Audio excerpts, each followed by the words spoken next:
Hello friends, this is Team Developers channel, and in this quick tutorial I will show you how you can fix incoming calls not showing on display problem in Realme GT 5G or Realme GT Master Edition.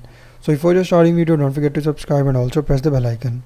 So if you are facing incoming calls not showing on display problem in Realme GT 5G or Master Edition, simply first of all you just need to go to call settings and then follow every single step as I'm showing you in this video. Hope so this will fix your problem.